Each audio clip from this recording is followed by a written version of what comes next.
শনিবারই বুঝিয়ে দিয়েছিলেন তার ক্ষোভের তীরে শুধু সুদীপ বন্দ্যোপাধ্যায় নন, আছেন মমতা বন্দ্যোপাধ্যায়ও।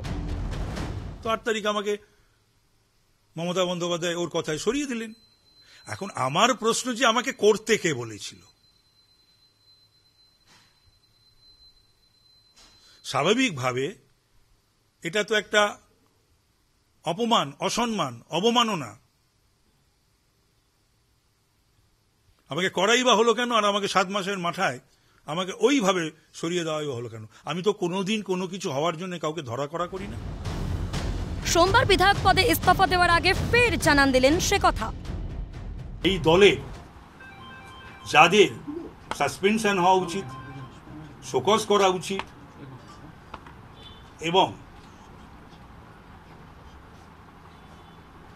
বহিষ্কার করা উচিত, তারা বহাল তবিয়তেই থাকবে। আরো দুঃখের বিষয়,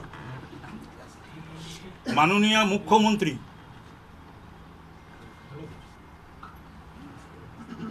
সেদিন অবশ্য বিধানসভায় আমি ছিলাম না শারীরিক কারণে, তিনি যখন বক্তৃতা দিলেন বিধানসভায়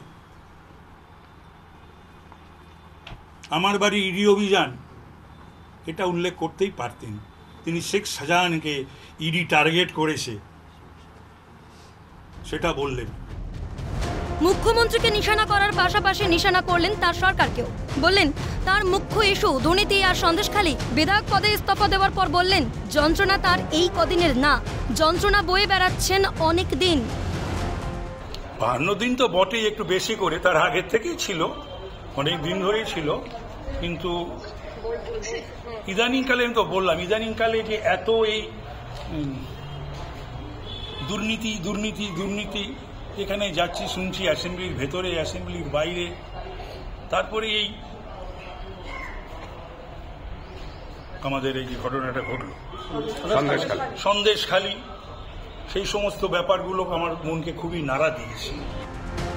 তাপস রায় কংগ্রেসের পুরনো দিনের নেতা, তার রাজনৈতিক জীবন মমতা বন্দ্যোপাধ্যায়ের সমসাময়িক। কিন্তু মমতা বন্দ্যোপাধ্যায় সেভাবে তৃণমূল কংগ্রেসের দল কিংবা সরকারে তাকে গুরুত্ব দেননি। তাপস রায়ের মন্ত্রিত্ব মাত্র 3 বছরের। এখন ছিলেন যে পদে, পরিষদীয় দলের সেই উপমুখ্য সচেতক পদটাই সরকারিভাবে স্বীকৃত না। স্পষ্ট অবহেলার কারণেই তৃণমূল ছাড়লেন তাপস রায়, দায় চাপিয়ে গেলেন সরাসরি নেত্রীর ঘাড়ে। ক্যালকাটা নিউজ।